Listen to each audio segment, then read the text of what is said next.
Selamlar dostlar, hoş geldiniz. Yepyeni bir videoyla daha karşınızdayım. Bugün sizlerle beraber Atilla'nın ekipmanları hakkında konuşuyor olacağız. Ve Atilla'nın ekipmanlarını bu hale getirmeden önce aslında videodaydık ve kayıt patladığı için tekrar çekiyorum. İşleme kısımlarını görememiş olacaksınız ama bazı anahtarlarımız, birikmiş kutularımız falan var. Oradan gelen taslağa göre yeni bir şeyler eşleyebiliriz ve bu videonun içerisinde sebepleriyle birlikte Atilla'da hangi ekipmanları neden tercih ediyoruz, neden böyle bir tercih sebepleri oluşuyor, koşullarından bahsedeceğiz. Mesela cihazın durumu bile bununla ilgili bir nokta yaratıyor.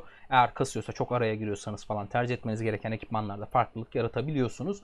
Bunların hepsini bu videoda konuşacağız. Videoya geçmeden önce bu videonun sizin için faydalı olacağını düşünüyorsanız bir beğeni bırakıp hala kanala abone değilseniz abone olabilirsiniz. Oyuna dair aklınıza takılan şeyleri ve bu videodaki aklınıza takılan şeyleri de yorumlar kısmında benimle paylaşabilirsiniz. Evet sevgili dostlar, gördüğünüz üzere bu videoda ekipmanları yapmış bulunmaktayız. Çok bir şey değişecek mi? Aslına bakarsanız çok bir şey değişmeyecek. Ama yenile çekebileceğimiz ekipmanlar var. Mesela Karolord'un kutsamasını yenile çekip kritiklemeyi deneyeceğiz bu videonun içerisinde. Ben bu arkadaşların taslağı olmadığı için çok daha fazla değişiklik yapamayacağım. Zaten bunlar kritikli. Bunların tercih sebeplerinden bahsedelim hızlıdan. Şimdi sevgili dostlar, burada öncü teberini görüyorsunuz. Aslında yeşil ekipman, ya sen niye bunu üzerinde tutuyorsun diyebilirsiniz ama burada 6.5 savunma veriyor. Ben 13 savunma veren ekipmanla bunu değiştirebilirdim. Belki kritik gelseydi 17'ye çıkacaktı. Çok da güzel olacaktı falan ama buradaki 5.5 sağlıktan vazgeçecektim ve benim setimde şu anda yeterli sağlık olduğuna inanmadığım için ben o değişikliği gerçekleştirmedim. Mor kılıcımı yapabilirim. Her zaman da elime dahil edebilirim. Ama sağlık statından taviz vermek istemediğim için o tarafa çok kaymak istemedim. Çünkü Attila Takeda zaten Takeda'dan gelen savunmalarla çok iyi bir savunma statına sahip. Giydirdiğimiz sette de çok fazla savunma olduğu için sağlıktan vazgeçmek benim çok işime gelmedi açıkçası. Gördüğünüz üzere elimdeki sağlık veren ekipmanlar, ayakkabıdan 3.5, işte etekten 8 alıyorum, eldivenden 3 alıyorum. Burada da bir 5.5 aldığım zaman benim için kafi diyebileceğimiz bir sağlık statına sahip olmuş oluyoruz. Yarın öbür gün burada neler değişecek? Burada değişecek olan şey, ayakkabıda Cehennem Çölü'nün ayakkabısı gelecek ve 7.5 sağlık buraya eklenecek. O noktadan sonra bir de şu arkadaşı kritiklersek, gladyatörü kritiklersek zaten ben öncüyü çıkartıp buraya direkt mor kılıcı ekleyeceğim ve 13 savunmayla kritikleyene kadar yoluma devam edeceğim. Kritikledikten sonra da 17 savunmayla yoluma devam edeceğim. Asıl büyük hedefimiz ne set olarak? Yani bu videoda ben hesabımı iyi duruma getirdim kardeşim, bana hemen sonucu söyle diyorsanız da sonuçta yapılması gereken şey bence 4 parça Cehennem Çölü'nü tercih edip %8 %3 karşı saldırı hasarını alıp Attila Takeda'nın asıl hedefi insanların sana vurması ve senin onlardan kill farmlaman olduğu için onu daha iyi noktaya getirebilmek adına bunu tamamlamış olmak. Ha, sen bir balinasındır veya işte bayağı para harcıyorsundur, setlerini yapıyorsundur, ediyorsundur, arada kalmışsındır. İşte ben Cengiz Han başlığımı yapayım, şunu mu yapayım, bunu mu yapayım muhabbetlerinde çok fazla dolaşıyorsundur. Attila Takeda özelinde şunu söyleyebilirim.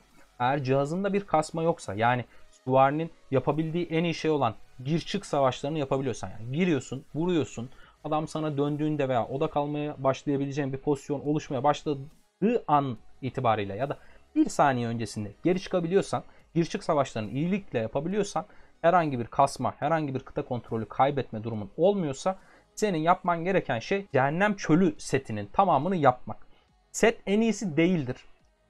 Yani bu eyvallah bir konu. Bunun sebepleri de var tabii ki. Set en iyisi her zaman değildir. Ama Attila Takeda özelinde seti yapmak en iyisi olabiliyor. Nedeninden bahsedelim. Sen gir çık savaşlarını yapabildiğin takdirde eline 20 saldırı veren seti almış olacaksın. Etekte işte gidip 11 atak veren eteği yapmış olacaksın Cehennem Çölü'nde. Ve gir çık savaşlarında hatırı sayılır bir saldırı statını da üzerine eklemiş olduğun ve setten tüm buff'ları almış olduğun bir savaş deneyimi yaşayacaksın.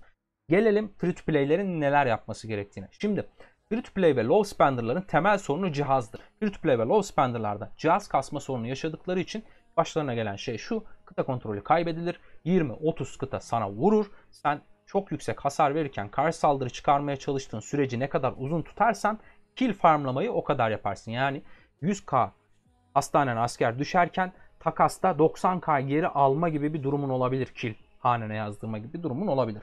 Bunu sağlayabilmek için de mümkün olduğunca o alana sokmuş olduğun adamların vurması durumu gerçekleşecek olan kill farmlaması gereken Atilla'nın en yüksek düzeyde sağlık savunma statlarına sahip olması lazım ki doğası gereği karşı saldırı hasarından kill farmlama sürecini daha uzun süre yapabilsin. Aldığı hasarı minimize edebilsin. Canı daha fazla uzun süre dayanabilsin ve daha uzun süre savaşta kalıp daha fazla kill elde edebilsin şeklinde bir durum söz konusu. Bunu gerçekleştirebilmek için de bizim tercihimiz tamamen savunma sağlık yüklemek yönünde oluyor. Burada bu var ama cehennem çölü taslağı olmadığı için var.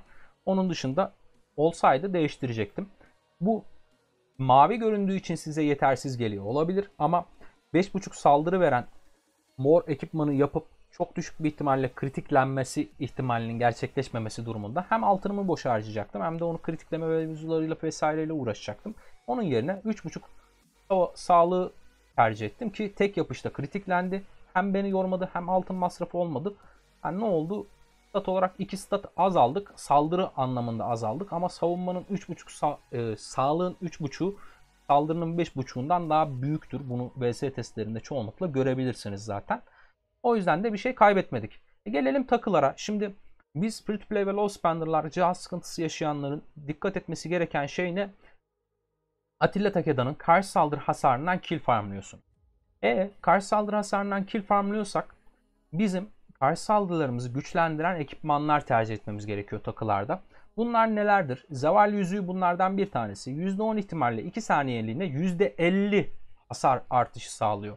Bu ne demek oluyor? 5 saniye içerisinde bir sefer kullanılabiliyor. Yani 5 saniye bekleme süresi var bu arkadaşın. Ama bu çok bozuk bir şeyin anlamına geliyor. Burada gördüğünüz %50 artış bize şunu sağlıyor. Hemen şuradan gösterelim. Statlara gelelim. Skill'lere gelelim. Şimdi sevgili dostlar burada eskiden Atilla Takeda nerf yemeden önce şöyle bir şey vardı. Buradaki ihtimal %50 idi. %25 şans değildi. Hem %50 idi. Şansı çok yüksekti. Hem de buradaki saldırı statlarımız yani hasar bonuslarınız çok yüksekti. Yani burası 75 ise burası 150 idi. Şimdi biz o Zeval yüzüğü sayesinde Atilla'nın nerflenmeden önceki halini 2 saniyeliğine geri kazanabiliyoruz. O 2 saniyelik süreç oyunun içerisinde Atilla nerf yemeden önce her türlü o dönemde bulunan bütün komutanları her türlü yerden yere vuruyordu. Açık alanda da yerden yere vuruyordu, rallide de yerden vuruyordu. Bu dönemleri yaşamış, raporlarını görmüş, bu nasıl komutan lan demiş bir insan olarak Zeval yüzüğünün Atilla'nın bu statlarını o noktaya çıkartabilecek olması, özellikle bu şans ihtimallerinin de denk geldiği bir 2 saniye yaşadığınız takdirde Zeval yüzüğüyle Atilla'nın nerf'ten önceki halini oyuna yansıtabiliyorsunuz sevgili dostlar. Başka takı olarak neler tercih edebilirdik? Bu tamamen sizin oyun tarzınızla ilgili bir şey. Yani ben cihazımın kastığı durumlarda yani canlı yayında olduğumda hani telefonda nispeten biraz daha rahat oluyorum. Ama yine de iyi bir cihaza sahip olan insanlar gibi yani bir iPad'i olan adam kadar rahat oynayamıyorum ben bu oyunu. Kontrolümü fazlasıyla kaybediyorum. O anlamda yapmam gereken seçeneklerim nelerdi? Ondan bir bahsedelim. Şimdi en büyük şan diye bir ekipmanımız var burada. Atilla Takeda için, kasan cihazlar için. Normal saldırıları hasarını %5 artırıyor. Normal saldırı bizim düz vuruşumuzdaki hem saldırımızı hem de karşı saldırımızı kasteden bir şeydir. Yani ikisine de %5 veriyor. Yani bunun içerisinde hem saldırı %5 hem karşı saldırı %5 var. O anlamda Atilla Takeda için en büyük şan ekipmanı biçilmiş kaftan diyebiliriz. Bir de şurada intikam diye bir ekipmanımız var. Karşı saldırı hasarını %8 arttırıyor. Şimdi buradan alacağımız olan saldırı %5'i almayıp karşı saldırı %5'in üzerine %3 daha eklemiş halimizden bahsediyor. Şimdi Atilla Takeda doğası gereği yavaş yavaş vurduğu rakibe hasarını işleyen ve özellikle %50 canın altına düştüğünde de o kill miktarını arttıran bir arkadaşımız. Saldırıdan beslenebiliyor ama bizim cihazı kasan insanların hedef seçmekle ilgili sıkıntıları olması gibi bir durum yaşandığı için intikamla biz kıtamızı orta yere bırakıp bir şekilde vurun ulan bana benim karşı saldırı hasarım çok yüksek sizden kill farmlayacağım ben diyebilme gibi bir opsiyonumuz oluyor ve buradaki %8 karşı saldırı bu tarz kalabalık alanların birliğimizin en ön safından bir adım öne koyduğumuzdaki durumda kıtamızı yani bizimkilerin durduğu çizginin bir adım önüne koyduğumuzda komutanımızı rakibin bizi swarmlaması durumunda karşı saldırı %8'den hatırı sayılır bir kill artışı kazanacağız. Yani bu ne anlama geliyor? Şu anlama geliyor sevgili dostlar. Sizin bir KVK'da kasıcı olduğunuz, Atilla Takeda ile kasacak olduğunuz kill'in üzerine %8 artış eklemiş oluyorsunuz. Doğrudan böyle düşün. Yani sen o KVK'da 8 milyon kill kasacaksan bunun üzerine işte 80k daha fazla kill kasacaksın gibi bir şey düşün yani. Bir miktar artış sağlamış olacaksın. Farklı olarak ne yapabilirdik? Farklı olarak öfke borusu yapabilirdik. İkinci bir takı olarak. Öfke borusunu niye yapabiliriz? Şimdi burada gördüğünüz %30 ihtimalle öfke borusundan 50 öfke kazanma durumumuz söz konusu.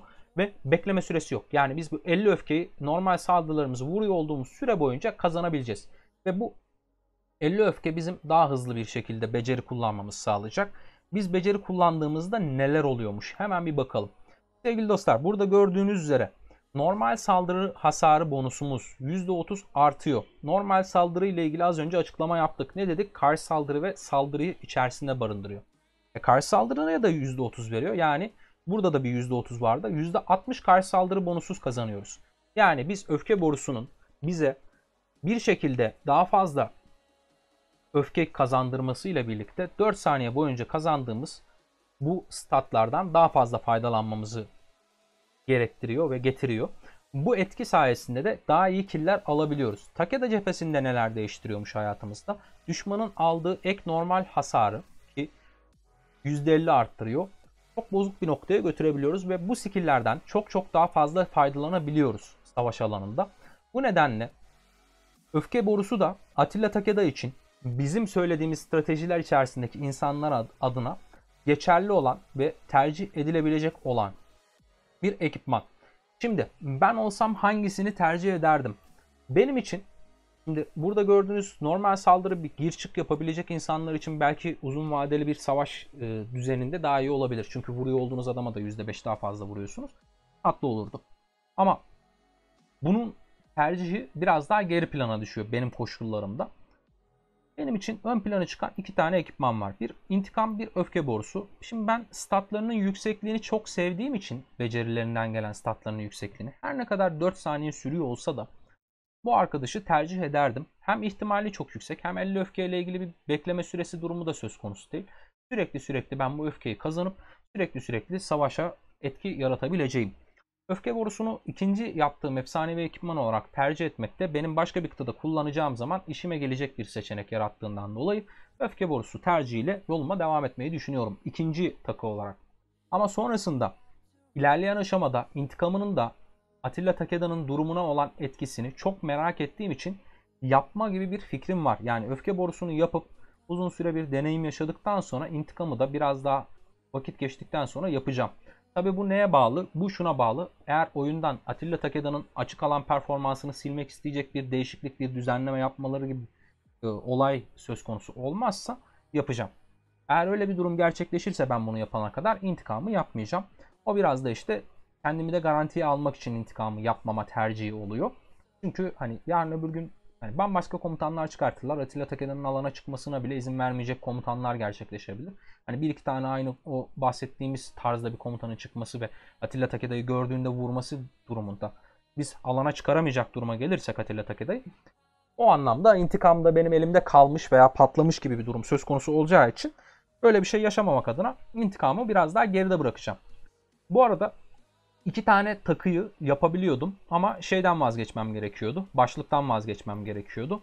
Yani ben eğer başlığı yapmasaydım şu üzerimde gördüğünüz bütün ekipmanları hem yapmış oluyordum hem de şöyle bir şey gerçekleşiyordu. İki tane takım olmuş oluyordu. Yani burada hem öfke borusu hem zeval yüzü olurdu ama kafamda işte atak veren başlık olurdu. Ben atak veren başlığın kafamda olmasındansa hani savunma veren başlığın kafamda olmasını tercih ettim. Biraz daha defansif düşündüm. Zaten teknoloji farkı var. Adamlar balina vesaire falanlarla karşılaşıyoruz alanlarda. Hani biraz daha onu sınırlı tutmak istedim. Durum ve tercihlerim bu şekilde gerçekleşti. Şimdi neleri değiştireceğiz? Değiştireceğimiz şeylere gelelim. Bu arkadaşı bir yenile çekeceğiz. Hızlı yenile çekeceğiz. Hemen bir şey yapalım. Yenileyelim arkadaşımızı. Bir daha deneyelim. Hadi bir daha deneyelim. Artık zaten %100 kritik vermesi gerekiyor değil mi? Tamamdır. Bu arkadaşı %100 kritikli hale getirmiş bulunmaktayız. Artık yenile sisteminin sayesinde bir ekipmanımızı kritiklemiş bulunmaktayız. Şimdi bahsettiğimiz şeyler vardı. Sularımız vardı, şeylerimiz vardı, anahtarlarımız vardı. Bir onları açalım. Burada gördüğünüz gibi 221 tane benim anahtarım mevcut. Hemen şunları bir açalım.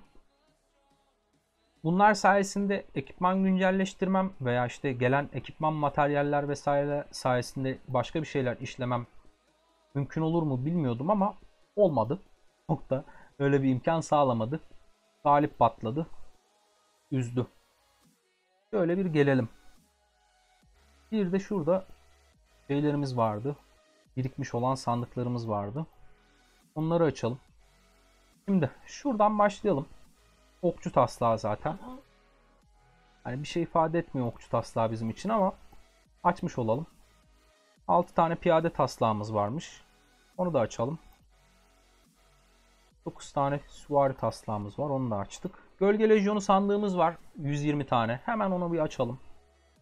Gölge Lejyonu sandığından neler aldık? Şimdi sevgili dostlar 12 tane göğüslük aldık. Gölge Lejyonu'nun cezası falan yapabiliyoruz. Eyvallah ama benim çok ilgimi çeken şeyler değil. Şafak Külü için 9 tane tercih şeyi almış olduk. O anlamda iyi oldu bizim için. Burada 19 tane etek için şey aldık. Kara Akın Tevazu, Gladyatör. Aynen Gladyatör var burada. Bu hoşuma gitti. Altın Krallık'tan 30 sandığımız varmış. Onu da açalım. Başlık ve eldiven geldi. Ion'dan 375 tane anahtarımız sandığımız var. Hemen bir onu da açalım. Ayakkabı ne yazık ki burada süvari ayakkabısı yok ama burada navar için 4 tane daha sandık sağlamış olduk. O anlamda iyi oldu. Buradaki ayakkabılar bizim ilgimizi çekmiyor. Saldırı veren ayakkabı yani süvaride benim şu anki Atilla Takeda düzleminde tercih edeceğim bir şey değil. 150 Ceroli sandığımızı hemen açalım. 150 Ceroli sandığından da bir tane etek elde etmiş olduk şapak külü için. O anlamda güzel oldu. Benim gladyatör için yine yenile çekebilmem adına 6 tane sandık geldi buradan. Bir de işte silahımızı zamanı geldiğinde yapacağız Aziz'in kalbini. Onun için de bir yatırım oldu. Burada da Cehennem Çölü tüfeği tercih edebileceğimiz bir adet şey gelmiş, sandık gelmiş. O da tatlı oldu. Altın Krallık ekipman sandığı diyor. 13 tane. Açalım abi onu da. 12 tane şey verdi. Şimdi sevgili dostlar. Burada şunlar var. Bunlar değişiyor mu? Ne oluyor? Bunlar ne işe yarıyor? Ben bu sandıklara hiç bakmamıştım. Ha, malzeme materyal falan değil. Yeşil ekipmanlarda tercih ediyorsun. Şimdi biz şu şeye gelelim. Üretim yapabileceğimiz yere gelelim abi.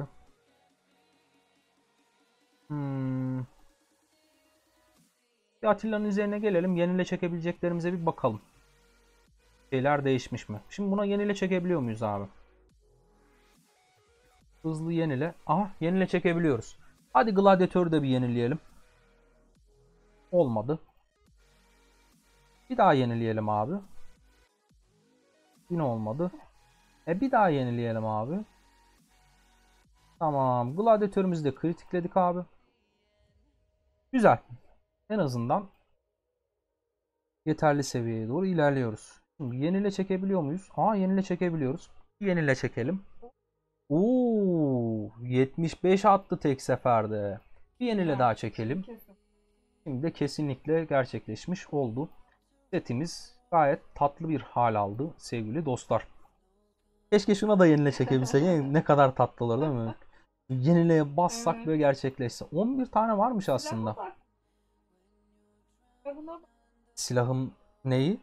Mor için mi diyorsun? Mor yapmayacağım silah. Mor yapmama sebebim şey. Yani Cehennem Çölü ayakkabısını yaptıktan sonra hemen mor silah yapacağım. O yüzden de şey harcamak istemiyorum. Taslak harcamıyorum. Yapabiliyorum şu anda. Şimdi aslına bakarsan durum şu sevgili Dodicim. Bu arada Didar da aramızda. Selamlar. Didar Reis hoş geldin. Hoş bulduk. Ya şimdi bunu tercih etmemek kısmını az önce videoda anlattım. İnsanları çok sıkmak istemiyorum ama şu anda sağlık alabiliyorum önceden. Ve yeterli sağlığa sahip olduğumu düşünmüyorum. Yani ayakkabı dahil olana kadar seviyeye çıktığını düşünmüyorum. O nedenle bunu yapmak yerine elimde bekletiyor olacağım. Ha, saldırı. Elimde bekletirken de mümkün olduğunca şey için biriktiriyor olacağım. Burada gördüğünüz ekipmanlar için. Aslında ben öfke borusu yapacağım. Hı hı. Saklı hançer üzerinden göstereyim. Ne kadar eksiğim olduğunu göstermiş olayım. Şimdi burada bunları yapabiliyorsun. Birer tane şundan eksik kalıyormuş. Buradan da işte bir şey eksik kalıyor. 33 tane falan eksik kalıyor. Yani az kalmış. Yani ben bir şekilde takı yapabilecek pozisyona gelmişim. Ayakkabı içinde eksiğim olduğundan dolayı ikinci takıyı çıkartıp ondan sonra ayakkabıya falan gidebilirim. Ya da ayakkabı olayı hallolursa 6 tane kalmış. şey olabilir. Ya videosunu çekmedim. Hı hı. Geçen videosunu çekmedim ama şey oynadım, bu tarihi kazı var ya. Ha, çekiç mi? Aha, aynen. Hı hı. 15 kat oynadığım için Oradan mı geldi? şey oldu yani 8'er 8'er geldi. Hı hı. 6 eksiğimiz var. Aslında bir şeyim olsaydı, çekiç imkanım olsaydı devam edecektim ama para harcamam gerekiyordu. Evet, Paramız da evet. olmadığı için paket çekemedim. Bir sonraki çekiçe kaldı. Veya işte Altın Krallık'tan zaten Yumurtadan da geliyor. Ben yumurtadan almıştım. Yumurtadan her zaman gelmiyor. Yumurtada değiştiriyorlar ya. Evet, verilen genelde ekipmanları. silah veriyorlar. Hı hı. Bize mesela bu hafta şey geldi. Göğüslük, ayakkabı ve eldiven geldi. Hı hı. Benim navarım falan şu anda tamamlandı. Yapmadım, video için bekletiyorum. Ama hani puzzle'ları bitti. Aslında oraya bir tane de şey yapabilirsin ya, Delane. Buraya Delene'ye şey düşünüyorum ya. Şunu mu koysam? O da olur. Delane de olur ama Delane de çok yapıyor. O da karşı hasardan kesiyor ya, gelen karşı saldırıdan. Biraz daha tanklık, hani zaten tanklık istiyorsun, niye yapmıyorsun bunu? Yapalım. Hatta buna sen tıkla. Olur Hadi mu? ben tıklayayım. Hadi bakalım. Hadi bakalım, bismillahirrahmanirrahim. Ya ben hani biraz daha materyal tasarrufu yapıp da hani şeye hızlı gitmek istiyorum. İkinci efsanevi takıya hızlı gitmek istiyorum. Ayakkabıyı halledecek süreç gelene kadar. Eğer şey olursa direkt ayakkabıya giderdim de bunu kırabiliyorum zaten. Sıkıntı yok benim için. O yüzden basalım hadi. Hadi basıyorum. Hop. Hadi bir uğur getir, bir şey yap ya. Oho. Aga be. Oho. Bakayım şey yenile veriyor mu? Vallahi kuruttun ya. Bildiğin kuruttun bizi ya. Ocağımıza incir ağacı diktin ha. Yenile vermiyor galiba. Yenile taslan varsa veriyordur. Var mı? Vermiyor. Yok. I'm sorry. Neyse. Olsun ama yine de karşı saldırıdan kestik yani. Şu anda çok iyi. Yani çok iyi dediğin şey aslında yani öyle olağanüstü iyi de değil yani. Ben birazcık şey düşündüm ya. Şurada %3 kıta kapasitesi var ya. Şimdi şöyle bir gösterelim sevgili dostlarımıza. Şimdi burada araştırma teknolojisi var gördüğünüz gibi. Araştırma teknolojisinde bu adamlar hayvan gibi kıta kapasitesini yükseltebiliyorlar ki giderek daha da böyle bozuk hale doğru ilerliyor. Şimdi atıyorum bu adam kıta kapasitesi teknolojisini 9'a getirmiş. Ben de geldim işte 4'e geldim. Ben o takıyı taktığım zaman %3 o veriyor ya.